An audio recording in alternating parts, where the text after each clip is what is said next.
तो न्यूरॉन जो होता है वो स्ट्रक्चरल एंड फंक्शनल यूनिट होता है ऑफ नर्वस सिस्टम की, एक्टोडर्मल इन ओरिजिन होता है। और ये जो भी सेंस आता है, जो स्टिमुलस आता है उसको एक्साइट करता है, उससे एक्साइट हो जाता है और उसको कंडक्ट करता है, इसलिए ये एक्साइटेबिलिटी एंड कंडक्टिविटी शो करता है। अब इसके पार्ट्स के बारे में आ जाते हैं। तो इसके 3 पार्ट्स होते हैं, साइटोन सेल बॉडी, एक्सोन और एक्सोन टर्मिनल्स होते हैं। साइटोन सेल बॉडी, इसको और क्या बोलते हैं हम, सोमा और पेरिक्यूरियम भी बोला जाता है। अब इसके then we have dendrites. Dendrites are thread like structure जो दिख रहे हैं वो होंगे डेंड्राइट्स होंगे, जो क्या होते हैं, इसके पास क्या होते हैं, रिसेप्टर्स होते हैं फॉर द न्यूरोट्रांसमीटर्स। इसके अंदर के स्ट्रक्चर पे जाए तो ये छोटे छोटे जो रहते हैं ये होते हैं नीसल ग्रेन्यूल्स होते हैं, जो क्या आर प्लस राइबोसोम्स के द्वारा बने होते हैं। फिर एक बड़ा स्ट्रक्चर दिख रहा है, ये होता है न्यूक्लियस होता है।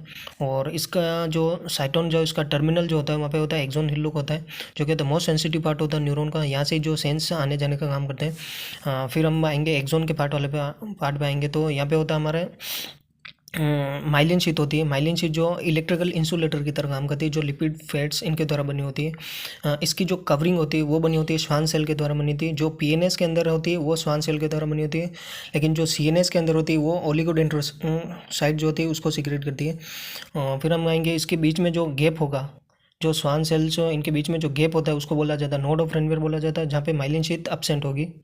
और एक्सोन टर्मिनल पे आते हैं। तो एक्सोन टर्मिनल पे जो तो इसकी जो ये मेम्ब्रेन जो होती है, जो प्लाज्मा मेम्ब्रेन जो बोला जाता है उसको बोला जाता है एक्सोलेमा बोला जाता है। और अंदर का जो साइटोप्लाज्म होगा उसको बोला जाता है एक्सोप्लाज्म बोला जाता है।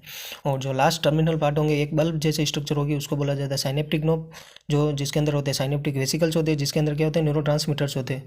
जो ये न्यूरोट्रांसमीटर अगले जो न्यूरॉन आएगा उसके डेंड्राइट्स के ऊपर इसके रिसेप्टर्स होते हैं, यहाँ से रिलीज होंगे और उसके ऊपर रिसेप्टर्स होंगे, तो वहाँ से ये आगे वापस ट्रांसमिट होंगे। तो ये जो मैं माइलिन शीट की बात कर रहा था, जो पीएनएस और सीएनएस के अंदर दोनों के अंदर अलग होती है। जैसे कि पीएनएस के अंदर ये सिक्रेटेड की जाती है बाय द स्वान सेल की तरह, जो यहाँ पे ये स्ट्रक्चर।